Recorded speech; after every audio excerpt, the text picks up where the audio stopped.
I'm sure you've seen the news. UFC 291. Tell me you haven't seen the news. If you haven't, then I'm here to break it to you.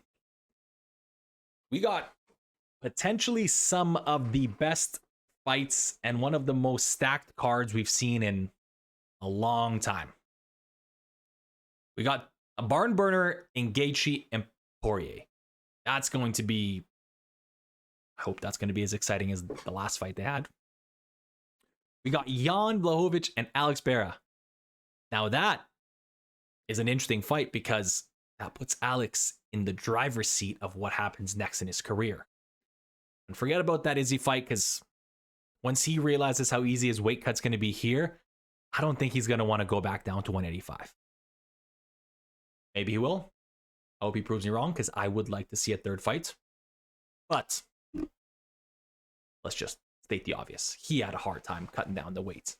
And you could see that he gets hit once and it's tough. But I think 205, he is going to be a problem. You've seen the photo of him with Dominic Reyes, correct? The one where he makes Reyes look like he's fighting at featherweight or lightweight, and Alex just looks like just a beast of a human.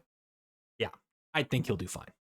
But I'm still curious about how this fight turns out, and we'll talk more about that. But we also got one of the OGs. We got Tony Ferguson and Bobby Green.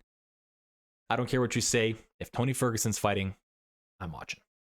Simple as that.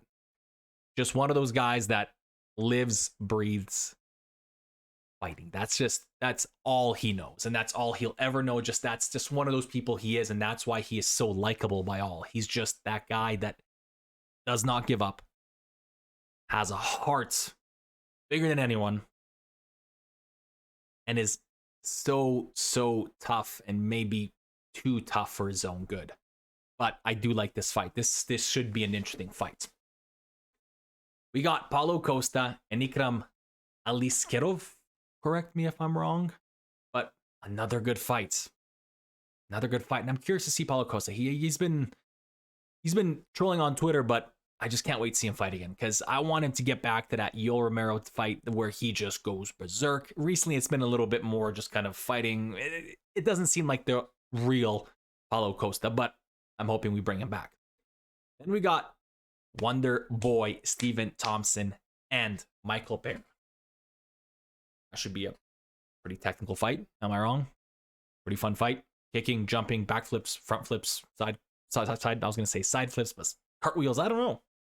Should be another interesting one. And our last two fights are going to be Derek Lewis and De Lima. And we got Michael Chiesa and Kevin Holland, which, like I said, these aren't scrubs. These are top tier guys, either contenders or close to being contenders, or they're just fan favorites.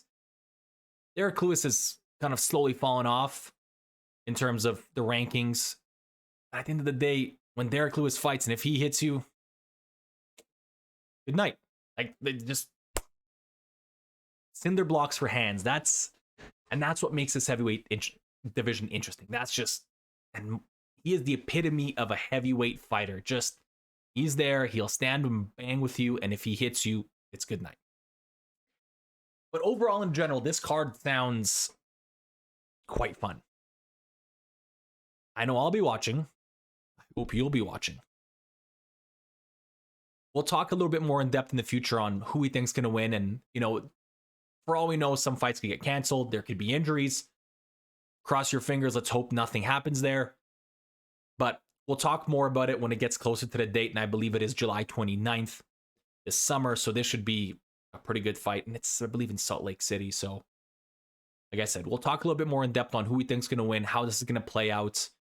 Obviously, we got Poirier and Gaethje as the headliner, the main event. That's obvious. And then other than that, I could see a couple other people being that co-main, but Alex Pereira and Jan Blachowicz is a fantastic co-main event.